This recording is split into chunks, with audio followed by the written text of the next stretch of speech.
राम राम।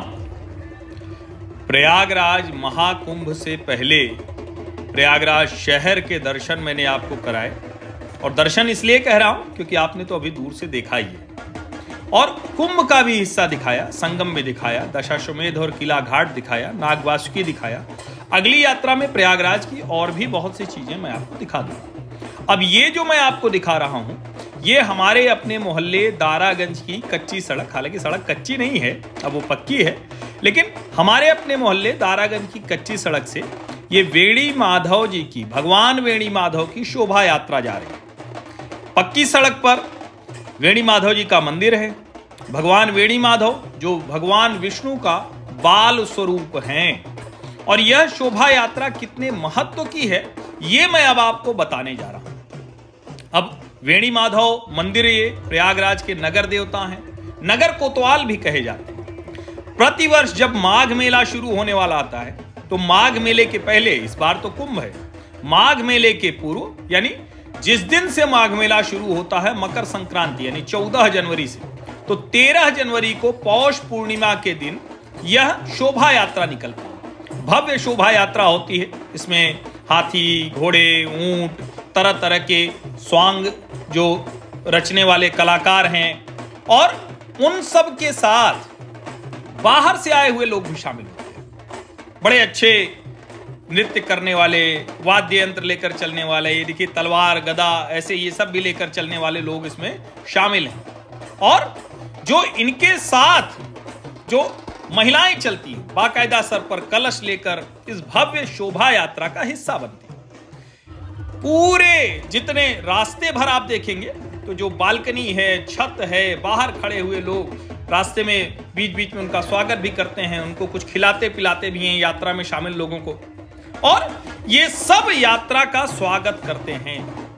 अब ये यात्रा होती क्यों है?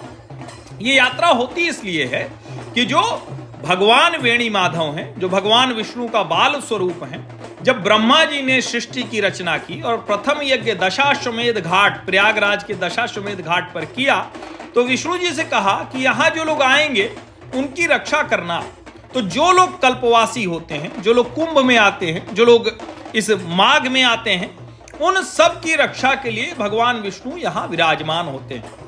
ये जो शोभा यात्रा होती है, दरअसल ये शोभा यात्रा उसी लिए होती है, यानी जिस दिन नगर में प्रवेश करते हैं अखाड़े, उसको जो उनकी पेशवाई कहते हैं, जो उनका नगर प्रवेश कहते हैं, वो सब स्थापित हो जाते हैं, और 14 तारीख से वो रहने लगते हैं। अब 14 तारीख से देश विदेश के लोग आते हैं। तो जरा आप सोचिए, ये जो दारागंज के लोग खड़े हैं, ये जो हमारे प्रयागराज के लोग खड़े हैं, ये संपूर्ण विश्व से प्रयाग में जो यात्री आने वाले हैं, उनकी सुरक्षा, उनकी सुख सुविधा की कामना के लिए भगवान वेणी माधव की इस यात्रा के साथ बनते हैं। अब वेणी माधव मंदिर भक्ति का, प्राचीन विद्या का, भारत की समृद्ध सांस्कृतिक ताने बाने का, यहीं पर कहते हैं कि चैतन्य महाप्रभु वो नृत्य किया करते थे इसी आंगन में। यहाँ शालिग्राम की शिला से भगवान वेणी माधव की मूर्ति बनी हुई है, और उसके साथ मां त्रिवेणी की भी मूर्ति है। कोई भी जो संगम स्नान या गंगा स्नान करता है, कहते हैं पूर्ण लाभ, पूर्ण पुण्य लाभ तभी होता है जब वो गंगा स्नान या संगम स्नान के बाद भगवान वेणी माधव के दर्शन करे।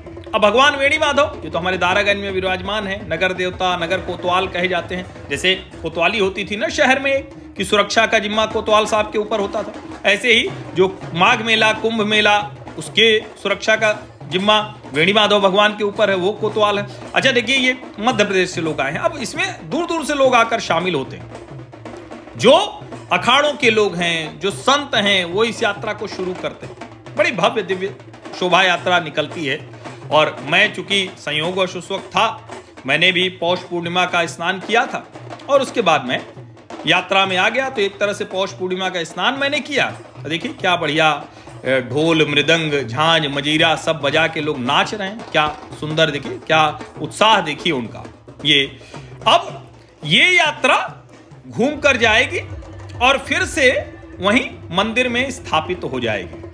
अच्छा, भगवान वेणी माधव के दर्शन करने जाइएगा ना, तो उसी बगल में एक बड़ी बढ़िया चाट फुल्की की दुकान है, बड़ा अच्छा समोसा भी छोटा वाला मिलता है, तो वो सब भी खा लीजिएगा। क्योंकि प्रयाग में तो क्या है, जहां भी आप जाएंगे खाने पीने का कुछ बढ़िया दिव्य इंतजाम होता ही मैंने बताया था ना, दशाश्वमेध घाट पर, वहां पर घाट के सामने ही बढ़िया दही जलेबी और दवालू वाला है, तो वहां जाइएगा।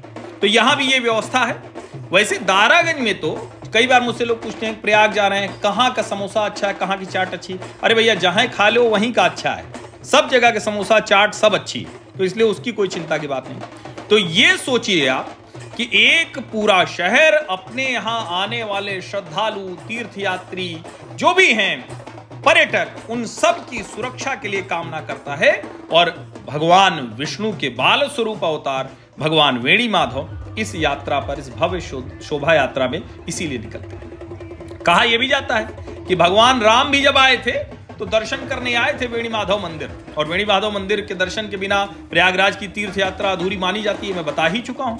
अब जरा सोचिए, 12 माधव हैं, 12 माधव उनको कहते हैं, 12 माधव हैं, और उनमें जो वेणी माधव हैं, वो वेणी माधव जो नगर देवता है, नगर कोतवाल हैं, सबसे ज्यादा इनकी प्रतिष्ठा है। अब जाहिर है इनकी सबसे ज्यादा प्रतिष्ठा किन वजह से है, वो उसका वर्णन मैं कर चुका हूं। ये आप भगवान वेणी माधव के दर्शन करिए।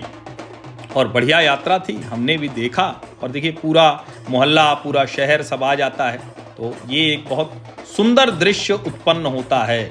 और जिसको कहते हैं ना कि तीर्थराज प्रयागराज है, तो जब भगवान विष्णु के 12 अवतार यहाँ रहते हैं, अब मैं आपको जल्दी से बता देता हूँ। शंख माधव, चक्र माधव, आदिवेणी माधव, आसी माधव, संकटहर माधव, आदि माधव, विष्णु माधव, अरल, गदा माधव, पद्म माधव, मनोहर माधव, बिंदु माधव, वेणी माधव, ये तो खैर बता ही दिया मैंने, अनंत माधव। ये जो 12 माधव हैं, ये अलग अलग क्षेत्र में हैं, वो सब आप एक एक करके उनके बारे में जान सकते हैं। हरेल में हैं, संगम में हैं, नागबास्की में हैं, संध्यावट के नीचे हैं, ऐसे ऐसे करके अलग अलग जगह, यानी प्रयाग के अलग अलग क्षेत्रों में। तो संगम स्नान करने आइए तो भगवान वेणी माधव के दर्शन भी अवश्य कीजिए। पहले तो यहीं कर लीजिए, प्रणाम कर लीजिए। भगवान वेणी माधव की शोभा यात्रा आपके सामने से गुजर रही है।